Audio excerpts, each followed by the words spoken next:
Hello students, welcome to my channel pharmacy classes by Aarti ma'am, जहाँ पे आपको मिलेंगे बी फार्मा और डी फार्मा के सारे सब्जेक्ट के लेक्चर्स इजी पॉइंट वाइज जैसे आपको लिखने होते हैं एग्जाम में। आज हमारा टॉपिक है बी फार्मा फोर्थ सेमेस्टर के मेडिसिनल केमिस्ट्री फर्स्ट का topic direct acting sympathomimetic agent. इस टॉपिक के अंदर टोटल 14 ड्रग्स हैं, तो हम यहाँ पे अभी 7 को डिस्कस कर लेते हैं और 7 को नेक्स्ट फोर्थ लेक्चर में डिस्कस कर लेंगे। तो चलिए शुरू करते हैं। सिंपैथोमिमेटिक एजेंट जो होते हैं इनको हम 3 कैटेगरी में डिवाइड कर लेते हैं उनके मैकेनिज्म ऑफ एक्शन के बेसिस पे। फर्स्ट को हम बोलते हैं direct acting sympathomimetic agent, second को बोलते हैं इनडायरेक्ट एक्टिंग सिंपैथोमिमेटिक एजेंट और थर्ड को बोलते हैं मिक्स्ड एक्टिंग सिंपैथोमिमेटिक एजेंट। अब ये तीनों जो हैं, इन तीनों में डिफरेंस क्या होता है, तो जैसे यहाँ पर ये है प्रीसाइनेप्टिक न्यूरॉन या हम इसको एड्रीनर्जिक न्यूरॉन बोल सकते हैं। तो ये है हमारा एड्रीनर्जिक प्रीसाइनेप्टिक न्यूरॉन। ये इतना पोर्शन है साइनेप्टिक क्लेफ्ट,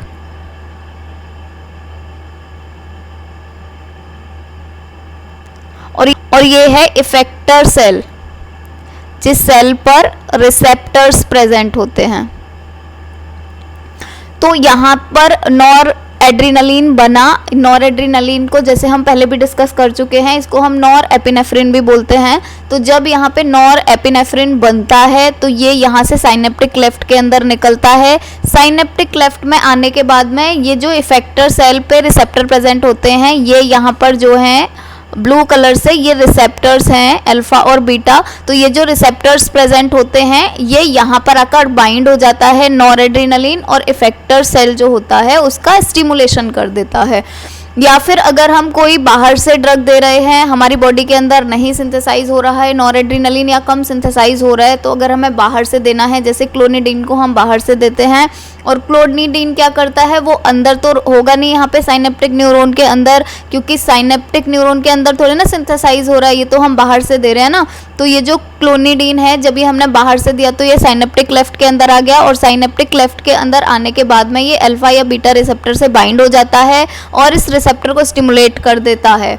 ये वाले जो ड्रग्स होते हैं जो रिसेप्टर के साथ बाइंड होके और रिसेप्टर को स्टिमुलेट करते हैं कोई भी एक्शन देने के लिए, उनको हम बोलते हैं direct acting sympathomimetic agent. Indirect किसको बोलेंगे, वो रिसेप्टर से बाइंड नहीं होते, लेकिन ये जो न्यूरोट्रांसमीटर होते हैं जैसे नॉरएड्रेनालिन हो गया, एड्रीनलिन हो गया या डोपामिन हो गया, ये इन न्यूरोट्रांसमीटर का कॉन्सेंट्रेशन यहाँ साइनेप्टिक क्लेफ्ट के अंदर इंक्रीज कर देते हैं। तो जब इन न्यूरोट्रांसमीटर का साइनेप्टिक क्लेफ्ट के अंदर कंसंट्रेशन इंक्रीज हो जाएगा तो ये ज्यादा अमाउंट में रिसेप्टर के साथ बाइंड करेंगे, और ज्यादा रिसेप्टर के साथ बाइंड करेंगे इसका मतलब है ज्यादा इफेक्ट देंगे। तो जब भी हमें ज्यादा इफेक्ट चाहिए होता है इन न्यूरोट्रांसमीटर का ही, तो इन न्यूरोट्रांसमीटर को साइनेप्टिक क्लेफ्ट में इनका कंसंट्रेशन बढ़ाने के लिए हम इनडायरेक्ट एक्टिंग सिंपैथोमिमेटिक एजेंट का यूज कर लेते हैं। इनडायरेक्ट क्यों बोल रहे हैं इनको, क्योंकि ये डायरेक्टली रिसेप्टर से बाइंड होकर एक्शन नहीं दे रहे हैं, ये जो न्यूरोट्रांसमीटर ऑलरेडी बनते हैं बॉडी में उनका कॉन्सेंट्रेशन यहाँ पे इंक्रीज कर रहे हैं, इसलिए इनको इनडायरेक्ट बोलते हैं।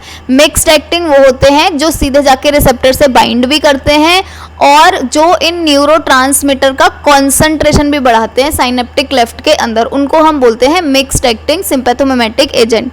तो आज जो हमारा टॉपिक है वो है डायरेक्ट एक्टिंग सिंपैथोमिमेटिक एजेंट के ऊपर, मतलब जो डायरेक्टली रिसेप्टर से जाके बाइंड करते हैं और उस रिसेप्टर को स्टिमुलेट करते हैं। यहाँ पर इसका डेफिनेशन भी वही है कि जो डायरेक्ट एक्टिंग सिंपैथोमिमेटिक एजेंट होते हैं वो एड्रीनर्जिक रिसेप्टर के साथ बाइंड करते हैं, और एड्रीनर्जिक रिसेप्टर 2 तरह के होते हैं, अल्फा और बीटा। अल्फा के भी 2 सब टाइप होते हैं और बीटा के 3 सब टाइप होते हैं, और इन रिसेप्टर्स को स्टिमुलेट करते हैं, वही होते हैं direct acting sympathomimetic agent. Mechanism of action sympathomimetic agent का क्या होता है, तो सिंपैथोमिमेटिक एजेंट जैसे हम पढ़ चुके हैं कि जो सिंपैथोमिमेटिक एजेंट होते हैं वो साइनेप्टिक क्लेफ्ट के अंदर आते हैं और यहाँ पर आकर रिसेप्टर के साथ बाइंड कर देते हैं और रिसेप्टर को स्टिमुलेट कर देते हैं। यहाँ पर है example direct acting sympathomimetic agent के, तो ये सारे के सारे वही ड्रग हैं यहाँ पे जो आपके सिलेबस में दिए हुए हैं। और देखो यहाँ पर ये जो 2 के अंदर स्टार लगा हुआ है, इसका मतलब है इस दोनों की आपको सिंथेसिस भी पढ़नी है। तो यहाँ पर हम 7 ड्रग्स पढ़ेंगे आज डोब्यूटामीन तक, और ये जो 7 ड्रग्स हैं इनको हम नेक्स्ट लेक्चर में पढ़ेंगे। तो हम नॉर एपिनेफ्रिन के बारे में पढ़ेंगे। सबसे पहले नॉर एपिनेफ्रिन का मेटाबॉलिज्म कैसे होता है। तो यहाँ पे मैं आपको एक दो चीज़ें बता देती हूँ जिसकी वजह से आप जितने भी आगे ड्रग्स पढ़ोगे उनके मेटाबॉलिज्म में बहुत हेल्प मिल जाएगी। हेल्प ही नहीं, इवन आप अपने आप भी लिख दोगे कि इसका मेटाबॉलिज्म कैसे होता होगा, बस आपको स्ट्रक्चर पता होना चाहिए। तो मेटाबॉलिज्म जो होती है सिंपैथोमिमेटिक एजेंट की, वो मेनली दो एंजाइम की वजह से होती है। एक को हम बोलते हैं माओ और एक को हम बोलते हैं कॉम्ट। ये जो माओ होता है इसका फुल फॉर्म होता है मोनो अमीन ऑक्सीडेज, और कॉम्ट का मतलब होता है कटेकॉल ऑर्थो मिथाइल ट्रांसफरेज।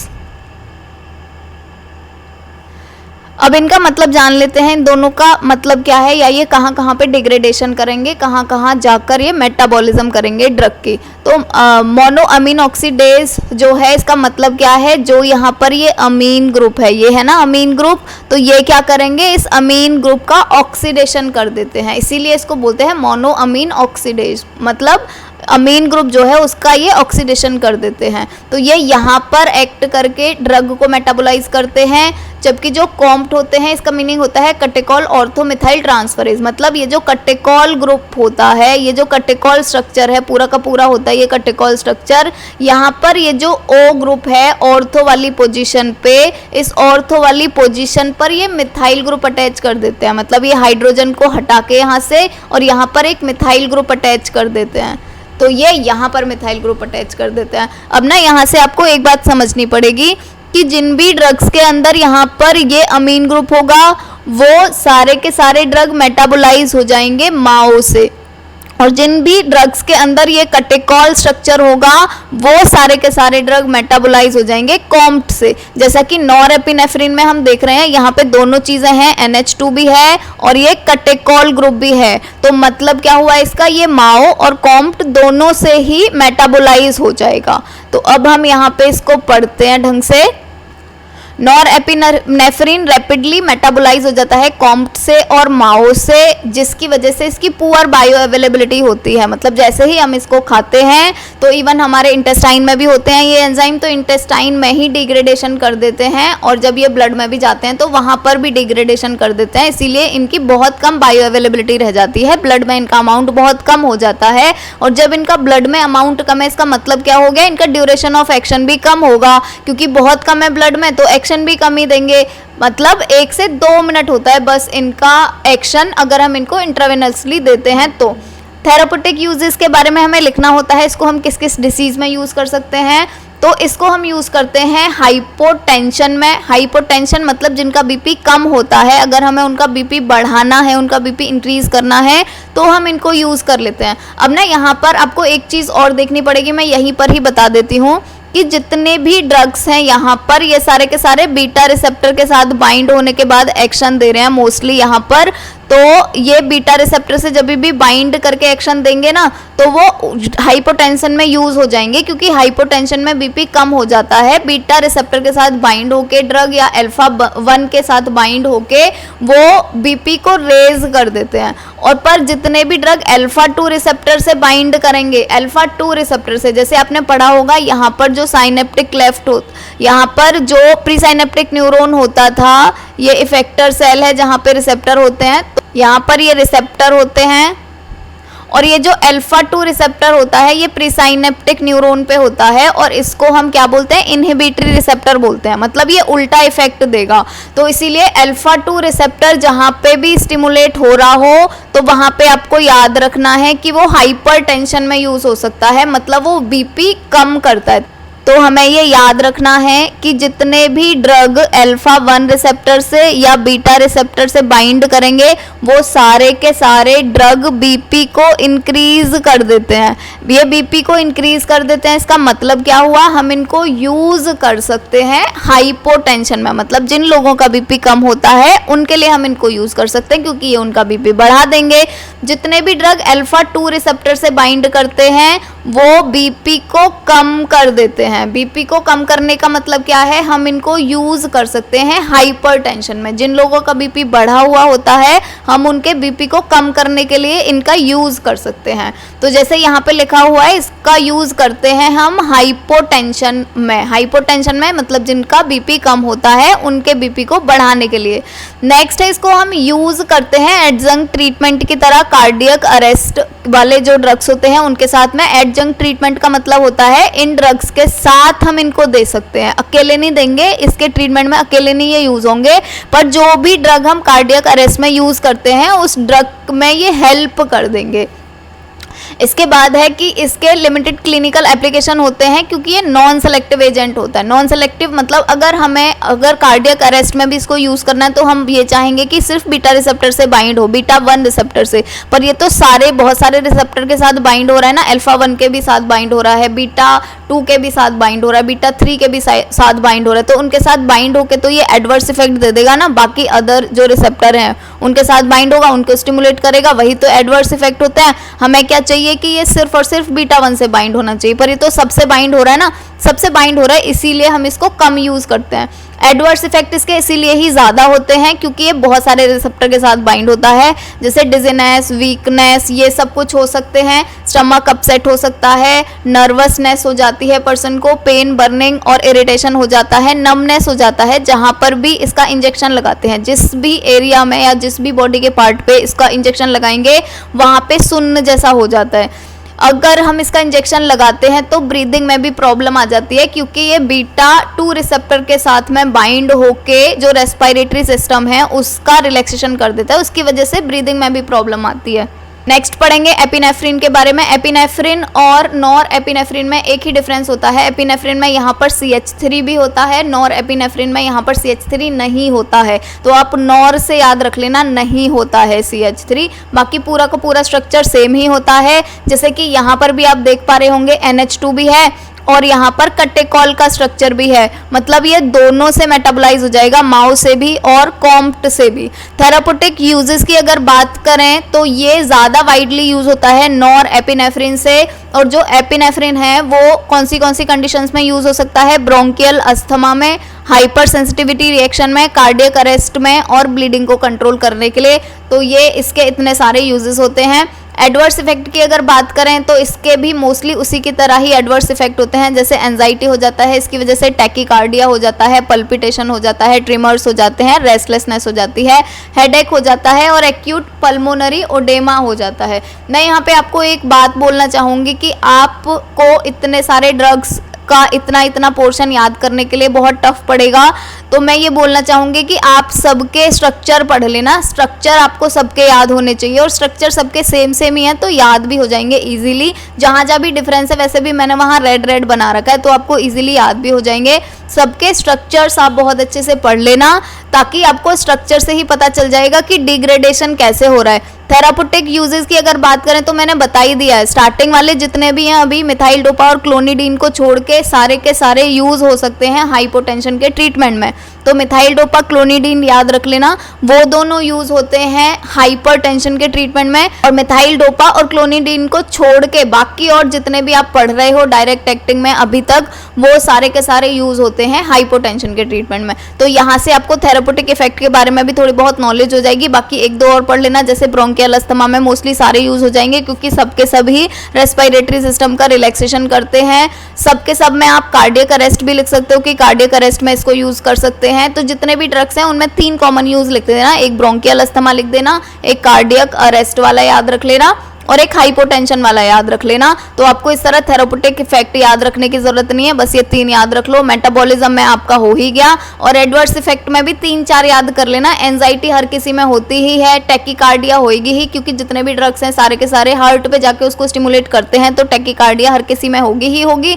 और ये रेस्टलेस, हेडेक, ये भी हर किसी में होगा ही होगा। तो 3-4 आप एडवर्स इफेक्ट याद कर लेना, वही हर किसी में लिख सकते हो जो कॉमन वाले हैं। तो आपको इतना ज़्यादा पढ़ने की भी ज़रूरत नहीं पड़ेगी, बस आप स्ट्रक्चर बहुत इंपॉर्टेंट होता है तो आप स्ट्रक्चर बहुत अच्छे से याद कर लेना। नेक्स्ट पढ़ते हैं फिनाइल एफ्रीन को। जो फिनाइल एफ्रीन होता है वो मेटाबोलाइज होता है केवल माओ से।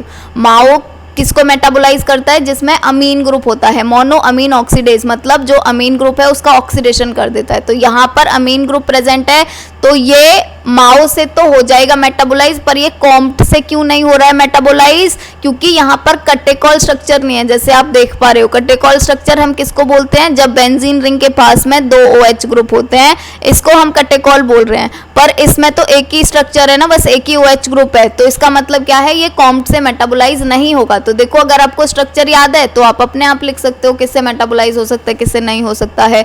अगर हम थेराप्यूटिक इफेक्ट की बात करें तो ये भी हाइपोटेंशन के ट्रीटमेंट में यूज होता है, सेम वही है हर किसी के अंदर। ये सेलेक्टिव अल्फा एगोनिस्ट होता है और वाइडली यूज होता है नेजल डीकॉन्जेस्टेंट में। तो जितने भी अल्फा 1 एगोनिस्ट होते हैं, ये अल्फा 1 है, आपको ये याद रखना है, अल्फा 2 एगोनिस्ट नहीं है। जितने भी अल्फा 1 एगोनिस्ट होते हैं वो सारे के सारे नेजल डीकॉन्जेस्टेंट की तरह काम करते हैं, और ये ओपन एंगल ग्लूकोमा को भी ट्रीट करने में यूज होता है। एडवर्स इफेक्ट जो है इसका, वो प्रोस्टेटिक हाइपरप्लेसिया और हाइपरटेंशन, ये 2 इसके एडवर्स इफेक्ट हैं। जो फिनाइलेफ्रीन है उसका सिंथेसिस भी दिया हुआ है आपके सिलेबस में, तो आपको 2 ही सिंथेसिस हैं, आपको ये पढ़नी है डायरेक्ट एक्टिंग के अंदर, क्योंकि दोनों में से एक तो आ ही जाएगी ना, तो आपको ये पढ़नी है अच्छे से। अब देखो, आपको याद कैसे करना है कि ये जो सिंथेसिस है वो कैसे कैसे थी, तो उसके लिए मैंने यहाँ पे वैसे इजी वे में ही बनाया हुआ है। जैसे यहाँ पर आपको 2 बेंजीन रिंग बना देनी है और बीच में ये ऑक्सी है,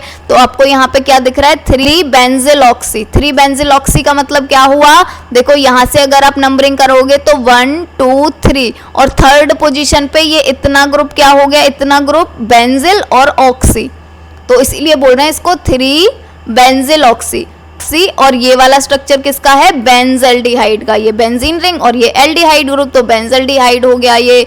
जब भी हम 3 बेंजिल ऑक्सी बेंजल्डिहाइड का रिएक्शन करवाते हैं इथाइल ब्रोमो एसीटेट से, तो ये ईटी का मतलब क्या है, इथाइल, ये है ब्रोमो और ये है एसीटेट ग्रुप, तो इथाइल ब्रोमो एसीटेट से जब हम इसके रिएक्शन करवाते हैं तो देखो होगा क्या, यहाँ पर ये वाला स्ट्रक्चर तो इतना सेम ही है, ये वाला स्ट्रक्चर एकदम सेम है। उसके बाद क्या होगा, ये जो CHO ग्रुप है इसका रिडक्शन हो जाता है, तो रिडक्शन होके किस में कन्वर्ट होता है, CHO ग्रुप OH ग्रुप में, तो यहाँ पर रिडक्शन होके ये OH बन गया।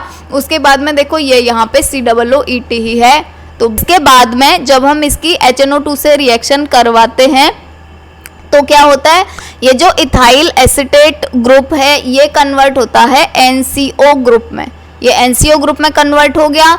इसके बाद में क्या होता है, जैसे यहाँ पर ये अनस्टेबल होता है, स्टेबल नहीं है, और ये जब स्टेबल नहीं है तो ये कोई स्टेबल स्ट्रक्चर बनाएगा ना, तो ये स्टेबल स्ट्रक्चर बना लेता है। अब देखो इसने स्टेबल स्ट्रक्चर कैसे बनाई है, ये जो यहाँ पर O ग्रुप है आपका, देखो ये यहाँ पर ये O ग्रुप आ गया, उसके बाद में ये जो N है ये यहाँ पे आ गया, और ये जो CO ग्रुप है इसने यहाँ पे ऐसे एक कीटोन ग्रुप बना लिया, वो ये रहा। तो ये सारे के सारी चीजें ही हैं, बस इन्होंने एक रिंग बना लिया है स्टेबलाइज होने के लिए। इसके बाद में ये जो स्ट्रक्चर है इसकी जब हम रिएक्शन करवाते हैं मिथाइल आयोडाइड के साथ में NaH की प्रेजेंस में, तो यहाँ पर ये जो H है इसको रिप्लेस करके CH3 ग्रुप ऐड हो जाता है यहाँ पर, तो ये हो गया CH3 ग्रुप ऐड। फिर एसिड की प्रेजेंस में इस बेंजीन ग्रुप का डिग्रेडेशन हो जाता है, और ये वाला जो स्ट्रक्चर है इसमें थोड़े से मॉडिफिकेशंस हो जाते हैं। जैसे आपको दिख रहा होगा यहाँ पर ये OH हो जाता है, उसके बाद में ये NHCH3, वो ये वाला NHCH3 ही है, तो इसी ही स्ट्रक्चर का मॉडिफिकेशन हो जाता है और बन जाता है फिनाइल एफ्रीन। तो नेक्स्ट ड्रग पढ़ेंगे डोपामीन, और जो डोपामीन होता है उसमें यहाँ पर आपको दिख रहा होगा हर किसी के अंदर यहाँ पर एक OH ग्रुप होता था, सिर्फ और सिर्फ डोपामीन को छोड़ के। जो डोपामीन होता है वो उसके अंदर यहाँ पर इसको हम R1 बोलते हैं या फर्स्ट पोजीशन बोलते हैं, तो यहाँ फर्स्ट पोजीशन पे यहाँ पर OH ग्रुप नहीं होता। इस मेटाबोलाइज की अगर बात करें तो देखो यहाँ पर NH2 ग्रुप भी है और यहाँ पर ये कटेकॉल न्यूक्लियस भी है। इसका मतलब क्या हुआ, ये कॉम्प्ट और माओ दोनों से ही मेटाबोलाइज हो जाएगा। थेराप्यूटिक इफेक्ट की अगर बात करें तो हम डोपामीन को यूज करते हैं शॉक के ट्रीटमेंट में, जो ट्रोमा या फिर सर्जरी इनकी वजह से हो जाते हैं, हम इसको यूज कर लेते हैं मायोकार्डियल इन्फाक्शन में, और इसको यूज करते हैं कंजेस्टेड हार्ट फेलुअर में, रीनल और लिवर फेलुअर में। एडवर्स इफेक्ट जो होते हैं इसके वो होते हैं नोजिया, वॉमिटिंग, टैकीकार्डिया और एक्टोपिक बीट्स। ओकेजनली हाइपरटेंशन भी डेवलप हो जाता है क्योंकि ये हाइपरटेंशन ही कॉज करता है और इसको हम हाइपोटेंशन के ट्रीटमेंट में भी यूज़ करते हैं, पर जब इसका ज़्यादा अमाउंट हो जाता है तो ये हाइपरटेंशन भी कर देता है, बहुत ज़्यादा बीपी इंक्रीज कर देता है इस वजह से। नेक्स्ट पढ़ेंगे मिथाइल डोपा। जो मिथाइल डोपा है वो डोपा का ही स्ट्रक्चर होता है, बस इसमें यहाँ पर ये वाला एक CH3 ग्रुप और होता है, वरना अगर ये CH3 ग्रुप को यहाँ से हटा दो तो मिथाइल डोपा का यही पूरा का पूरा स्ट्रक्चर होता है, बस CH3 हटा दो अगर यहाँ से। तो मैकेनिज्म की अगर बात करें तो मिथाइल डोपा और क्लोनिडीन ये दोनों ही सेंट्रली एक्टिंग सिंपैथोमिमेटिक एजेंट होते हैं। इसका मतलब क्या हुआ, ये CNS में जाते हैं और वहां पर जाकर अपना एक्शन शो करते हैं। और क्लोनिडीन और मिथाइल डोपा इन दोनों का ही आपको याद रखना है कि ये CNS में जाते हैं। CNS में जाने के बाद में ये अल्फा-2 रिसेप्टर के साथ बाइंड करते हैं, और मैंने आपको बोला था पहले कि अल्फा-2 रिसेप्टर जो होता है ये होता है इनहिबिटरी रिसेप्टर, मतलब ये उल्टे एक्शन देगा। जो बाकी सारे के सारे रिसेप्टर दे रहे हैं एड्रीनर्जिक रिसेप्टर, उनका उल्टा ये इफेक्ट देगा। जैसे सारे के सारे हाइपोटेंशन के ट्रीटमेंट में यूज हो रहे हैं क्योंकि सबके सब बीपी रेज करते हैं, सबके सब बीपी इंक्रीज करते हैं, पर ये वाले जो ड्रग हैं जो अल्फा-2 रिसेप्टर से बाइंड होकर उसको स्टिमुलेट करते हैं, ये सारे के सारे ड्रग बीपी को कम कर देते हैं, इसीलिए हम इनको यूज कर सकते हैं जो हाइपरटेंशन वाले लोग होते हैं उनके ट्रीटमेंट के लिए। अब यहाँ पे देखेंगे मैकेनिज्म ऑफ एक्शन इसका, तो जैसे मैं बता चुकी हूँ ये CNS में जाता है और CNS में जाने के बाद में ये मेटाबोलाइज हो जाता है एक एक्टिव मेटाबोलाइट में, अल्फा मिथाइल नॉरएपिनेफ्रिन। अगर आपको एक्टिव मेटाबोलाइट का मीनिंग नहीं पता तो देखो, कोई भी ड्रग हम जब लेते हैं तो बॉडी में जाके दो चीज़ों में कन्वर्ट हो जाते हैं। बहुत सी ड्रग तो सीधा जाके इफेक्ट करती हैं, जैसे अभी तक हमने जितनी भी पढ़ी हैं, फिनाइलेफ्रिन हो चाहे कोई भी हो, वो सारी की सारी सीधे जाती हैं, रिसेप्टर के साथ बाइंड कर लेती हैं। पर कुछ ड्रग ऐसी होती हैं कि वो मेटाबोलाइज होके दो मेटाबोलाइट बनाती हैं, एक को हम बोलते हैं एक्टिव मेटाबोलाइट और एक को हम बोलते हैं इनएक्टिव मेटाबोलाइट। ये जो एक्टिव मेटाबोलाइट होता है इसका मतलब होता है कि हमने अगर कोई भी ड्रग ली है, ये ड्रग सीधे जाके रिसेप्टर से नहीं बाइंड करती, ड्रग बॉडी में जाके कन्वर्ट हो जाती है एक्टिव मेटाबोलाइट में और फिर ये एक्टिव मेटाबोलाइट रिसेप्टर के साथ बाइंड होता है। एक दूसरा होता है ड्रग जो होती है वो मेटाबोलाइज हो जाती है इनएक्टिव मेटाबोलाइट में, मतलब ये जो इनएक्टिव मेटाबोलाइट होता है ये कोई रिसेप्टर से बाइंड नहीं करता, ये कुछ नहीं करता, एज इट इज बॉडी से बाहर निकल जाता है। तो यहाँ पर हमने देखा है कि जो क्लोनिडीन है वो CNS में जाके ब्रेन में जाके एक एक्टिव मेटाबोलाइट में कन्वर्ट हो जाती है। इसका मतलब क्या हुआ कि ये एक्टिव मेटाबोलाइट जो बनेगा वो रिसेप्टर के साथ बाइंड करेगा, तो ये एक्टिव मेटाबोलाइट में कन्वर्ट हो जाती है अल्फा मिथाइल नॉरएपिनेफ्रिन में, और अभी ये जो अल्फा मिथाइल नॉरएपिनेफ्रिन है यही ही बाइंड करेगा रिसेप्टर के साथ। फिर अल्फा मिथाइल नॉरएपिनेफ्रिन बाइंड कर जाता है सिंपैथोमिमेटिक रिसेप्टर अल्फा-2 के साथ, और अल्फा-2 के साथ बाइंड होने का मतलब क्या है कि ये हाइपरटेंशन के ट्रीटमेंट में इसको यूज कर सकते हैं क्योंकि ये बीपी को कम करेगा। मेटाबॉलिज्म की अगर बात करें तो जो मेटाबॉलिज्म होती है इसकी वो भी थोड़ी डिफरेंट होती है, बाकी सारे कॉम्ट और माओ से होते हैं। ये मेटाबोलाइज होता है एक और एंजाइम से अल्फा मिथाइल नॉरएपिनेफ्रिन में, जो हमने यहाँ पे पढ़ा था अभी अल्फा मिथाइल नॉरएपिनेफ्रिन के अंदर। थेरापेटिक यूज अगर बात करें मिथाइल डोपा के, तो एक तो आपको पता चली गया कि इसको हम हाइपरटेंशन के ट्रीटमेंट में यूज करते हैं, और हाइपरटेंशन भी कौन सा वाला, प्री एक्लैम्सिया। प्री एक्लैम्सिया किसको बोलते हैं, जब भी कोई लेडी प्रेग्नेंट होती है और उसका बीपी इंक्रीज हो जाता है उसको हम बोलते हैं हाइपरटेंशन प्री एक्लैम्सिया। तो क्योंकि प्रेग्नेंट जो लेडी होती हैं उनको हम हर ड्रग नहीं दे सकते हैं, तो मिथाइल डोपा जो होता है ये बहुत अच्छा ऑप्शन होता है उसको देने के लिए, क्योंकि इसके कोई एडवर्स इफेक्ट नहीं आते हैं फीटस के ऊपर। तो मिथाइल डोपा को अगर आप याद भी रखना चाहें कि प्री एक्लैम्सिया हाइपरटेंशन में इसको दे सकते हैं, तो आप मिथाइल को मदर से याद रख लेना। मिथाइल मतलब मदर, मतलब इसको मदर को दे सकते हैं अगर वो प्रेग्नेंट है तो आप ऐसे इसको याद रख सकते हैं। एडवर्स इफेक्ट जो है इसके वो हैं dizziness, agitation, dry mouth, migraine and sedation. जैसे आप देख रहे होंगे यहाँ पे कि डिजीनेस, एजिटेशन, माइग्रेन और सेडेशन, ये चार एक्शन वही हैं जो ब्रेन के डिप्रेस होने की वजह से हो सकते हैं, या ब्रेन के डिप्रेस होने की वजह से ही होंगे ये। तो यहाँ पर आपको पता तो है ही मिथाइल डोपा सीएनएस में जाके एक्ट करता है, ये सीएनएस में जाके अल्फा 2 रिसेप्टर से बाइंड होता है। तो आपको ये एडवर्स इफेक्ट याद रहेंगे ही, क्योंकि ये वाले एडवर्स इफेक्ट आप उन्हीं ड्रग्स में देखोगे जो सीएनएस में चले जाते हैं। तो मिथाइल डोपा और क्लोनिडीन उन दोनों के अंदर आप देखोगे, क्योंकि दोनों ही ब्रेन में चले जाते हैं, तो उनके अंदर देखोगे आप ऐसे वाले एक्शंस जो ब्रेन की वजह से होते हैं। नेक्स्ट पढ़ेंगे क्लोनिडीन। जो क्लोनिडीन होता है ये भी सेम मिथाइल डोपा की तरह सीएनएस में जाता है और वहां जाकर अल्फा रिसेप्टर के साथ बाइंड करता है, और जब अल्फा 2 रिसेप्टर का स्टिमुलेशन होगा इसकी वजह से, तो ये क्या करता है, जो सिंपैथेटिक आउटफ्लक्स होता है उसको डिक्रीज कर देता है। मतलब इसका क्या हुआ, एड्रीनर्जिक जो रिस्पॉन्स है उसको डिक्रीज कर देता है सीएनएस के अंदर, और उसकी वजह से डिक्रीज हो जाता है पेरिफेरल वास्कुलर रेजिस्टेंस, और उसकी वजह से ही कम होता है बीपी। तो ये पूरा मैकेनिज्म ऐसे होता है इसका। मेटाबॉलिज्म की अगर बात करें तो देखो यहाँ पर ना तो अमीन ग्रुप है और ना ही यहाँ पर कैटेकोल न्यूक्लियस है, तो ना तो ये माओ से मेटाबोलाइज होगा और ना ही ये कॉम्प्ट से मेटाबोलाइज होगा। ये मेटाबोलाइज होता है किसी तीसरे एंजाइम से, और जब भी हम क्लोनिडीन को लेते हैं तो उसका 50% अमाउंट तो मेटाबोलाइज ही हो जाता है। जो 50% अमाउंट होता है क्लोनिडीन का वो जाके रिसेप्टर से बाइंड करता है। थेराप्यूटिक यूज ये नेजल डिकॉन्सिस्टेंस में यूज होता है और ये हाइपरटेंशन में यूज होता है। तो हाइपरटेंशन तो आप दोनों में लिख ही दोगे, मिथाइल डोपा में और क्लोनिडीन में, क्योंकि ये दोनों ही अल्फा 2 रिसेप्टर के साथ बाइंड करते हैं और उसको स्टिमुलेट कर देते हैं। नेक्स्ट अगर एडवर्स इफेक्ट की बात करें तो इनके जो एडवर्स इफेक्ट होंगे, जैसे मैं पहले बता रही थी, क्योंकि ये दोनों ब्रेन में चले जाते हैं तो इसीलिए ब्रेन वाले ही होंगे इनके एडवर्स इफेक्ट भी, जैसे कि एंजाइटी और सेडेशन, ये दोनों के दोनों ब्रेन के डिप्रेस होने की वजह से हुए हैं, या फिर एल्यूसिनेशन हो, नाइटमेयर हो या इचिंग हो, ये भी सारे के सारे एक्शन किसके वजह से हुए हैं, ब्रेन के डिप्रेस होने की वजह से। तो आपको इजीली याद भी रहेंगे।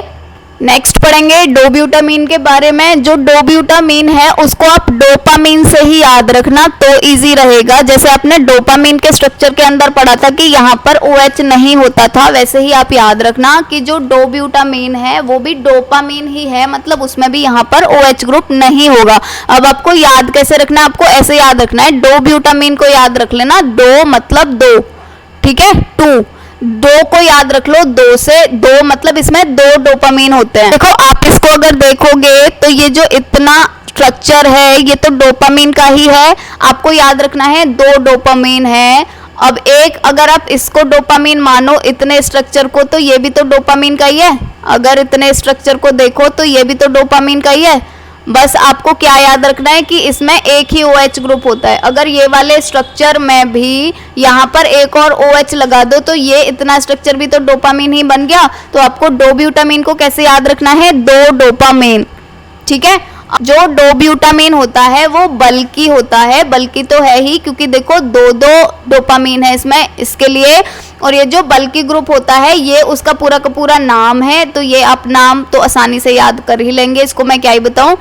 अगर मेटाबॉलिज्म की बात करें तो ये कॉम्प्ट से हो जाता है मेटाबोलाइज, पर माओ से नहीं होता। अब देखो यहाँ पर NH ग्रुप भी है और यहाँ पर कैटेकोल भी है। कैटेकोल जो न्यूक्लियस है वो तो कॉम्प्ट से होता है ना मेटाबोलाइज, तो जो कैटेकोल स्ट्रक्चर है वो तो इजीली हो जाता है मेटाबोलाइज। यहाँ पर एक मिथाइल ग्रुप ऐड हो जाएगा, ये तो इजीली हो जाएगा। लेकिन माओ किसको करता है, माओ किसको डिग्रेड करता है, इस NH ग्रुप को। तो ये जो NH ग्रुप है इसका डिग्रेडेशन नहीं हो पाता है माओ की वजह से। क्यों नहीं हो पाता, क्योंकि यहाँ पर ये जो इतना बल्कि न्यूक्लियस है ये इसका डिग्रेडेशन नहीं होने देता है बीच में से। तो आपको याद रखना है कि जो डोब्यूटामीन है क्योंकि उसमें बहुत बल्कि न्यूक्लियस प्रेजेंट है अमीन ग्रुप के बाद में, तो इसीलिए इसका भी मेटाबॉलिज्म नहीं हो पाता है माओ की वजह से। थेराप्यूटिक यूज की अगर बात करें डोपामीन के तो ये यूज होता है कंजेस्टेड हार्ट फेलियर में, और जो डोब्यूटामीन होता है वो ज्यादा यूजफुल होता है डोपामीन से। अगर हम कार्डियोजेनिक शॉक की बात करें तो हम डोब्यूटामीन को ज्यादा यूज करते हैं as compare to dopamine. Next पढ़ेंगे एडवर्स इफेक्ट क्या होते हैं डोब्यूटामीन के। तो ये एंजाइना का पेन कर देता है, एरिथमिया कर देता है, नोजिया कॉज कर देता है और हेडेक हो जाता है इसके वजह से। Thank you.